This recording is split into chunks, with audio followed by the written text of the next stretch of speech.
അഭിനേതാക്കളായ വിൻസി അലോഷ്യസിനും ഷൈൻ ടോം ചാക്കോക്കുമെതിരെ സൂത്രവാക്യം സിനിമയുടെ നിർമ്മാതാവ് ഇരുവരും സിനിമയുടെ പ്രമോഷനുമായി സഹകരിക്കുന്നില്ലെന്നും ഇത് ചിത്രത്തെ പ്രതികൂലമായി ബാധിക്കുന്നുവെന്നും നിർമ്മാതാവ് ശ്രീകാന്ത് കണ്ട്രകുള മാധ്യമപ്രവർത്തകരോട് പറഞ്ഞു. സൂത്രവാക്യത്തിന്റെ സെറ്റിൽ വെച്ച് ഷൈൻ ടോം ചാക്കോ തന്നോട് അപമര്യാദയായി പെരുമാറിയെന്ന വിൻസിയുടെ വെളിപ്പെടുത്തലിനു പിന്നാലെയാണ് ലഹരി ഉപയോഗവുമായി ബന്ധപ്പെട്ട കേസിൽ ഷൈനിനെ അറസ്റ്റ് ചെയ്തത്. ഇന്നലെ ഈസ്റ്ററിനോടനുബന്ധിച്ച് സിനിമയുടെ ഒരു പോസ്റ്റർ ഞങ്ങൾ പുറത്തിറക്കി. വിൻസിയും ഷൈൻ ടോം ചാക്കോയും അത് ഷെയർ ചെയ്തില്ല. അവർ അത് പ്രൊമോട്ട് ചെയ്യുന്നില്ല. സെറ്റിലെ മയക്കുമരുന്നിനെക്കുറിച്ചോ ലൈംഗികാതിക്രമത്തെക്കുറിച്ചോ ഒന്നും എനിക്കറിയില്ല, ശ്രീകാന്ത് കണ്ട്രകുള പറഞ്ഞു. എന്റെ സിനിമയെ ഇതെല്ലാം പ്രതികൂലമായി ബാധിക്കുന്നു. ഞാൻ കേരളത്തിലെത്തിയത് കൂടുതൽ മലയാള സിനിമകൾ നിർമ്മിക്കാനാണ്. എന്നാൽ ആദ്യ ചിത്രത്തിൽ തന്നെ ഇതൊക്കെയാണ് അനുഭവം. എന്താണ് പറയേണ്ടതെന്ന് എനിക്കറിയില്ല. കഴിഞ്ഞ 3-4 ദിവസമായി ഉറക്കമില്ല, ശ്രീകാന്ത് തുടർന്നു. ആന്ധ്രാപ്രദേശിൽ നിന്നുള്ള നടനും സംവിധായകനും നിർമ്മാതാവുമാണ് ശ്രീകാന്ത് കണ്ട്രകുള.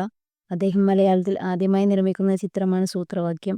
സിനിമാ ചിത്രീകരണത്തിനിടെ താൻ നേരിട്ട ദുരനുഭവങ്ങൾ പൊതുസമൂഹത്തോട് തുറന്നു പറഞ്ഞതിന് നടി വിൻസി അലോഷ്യസിനെ അഭിനന്ദിക്കുന്നതായി നേരത്തെ നിർമ്മാതാവ് ശ്രീകാന്ത് കണ്ട്രകുള പറഞ്ഞിരുന്നു. വിൻസി കാണിച്ച ധൈര്യത്തെ ബഹുമാനിക്കുന്നു. സംഭവത്തെക്കുറിച്ച് ഞങ്ങൾക്ക് പരാതിയൊന്നും ലഭിച്ചിരുന്നില്ല. മാധ്യമങ്ങളിലൂടെയാണ് നടി നേരിട്ട ദുരനുഭവത്തെക്കുറിച്ച് അറിഞ്ഞതെന്നും അദ്ദേഹം അന്ന് പറഞ്ഞിരുന്നു. കൊച്ചിയിലെ ഹോട്ടലിൽ പോലീസ് ഡാൻസ് ഓഫ് ടീമിന്റെ പരിശോധനയ്ക്കിടെ മുറിയിൽ നിന്ന് ചാടിയോടിയതോടെയാണ് ഷൈൻ ടോം ചാക്കോയ്ക്കെതിരെ അന്വേഷണമുണ്ടായത്. തുടർന്ന് കേരളം വിട്ട ഷൈൻ ടോം ചാക്കോയുടെ ശനിയാഴ്ച ചോദ്യം ചെയ്യലിന് ഹാജരാകാൻ പോലീസ് നോട്ടീസ് നൽകി. ഇതനുസരിച്ച് ചോദ്യം ചെയ്യലിന് ഹാജരായ ഷൈൻ ടോം ചാക്കോയെ പിന്നീട് അറസ്റ്റ് ചെയ്യുകയായിരുന്നു. NDPS നിയമത്തിലെ 27-29 വകുപ്പുകൾ പ്രകാരമാണ് ഷൈനെ അറസ്റ്റ് ചെയ്തത്. ലഹരി ഉപയോഗം കണ്ടെത്താനായി നടന്റെ രക്തം, മുടി, നഖം തുടങ്ങിയവയുടെ സാമ്പിളുകൾ എടുക്കുകയും വൈദ്യപരിശോധന നടത്തുകയും ചെയ്തു.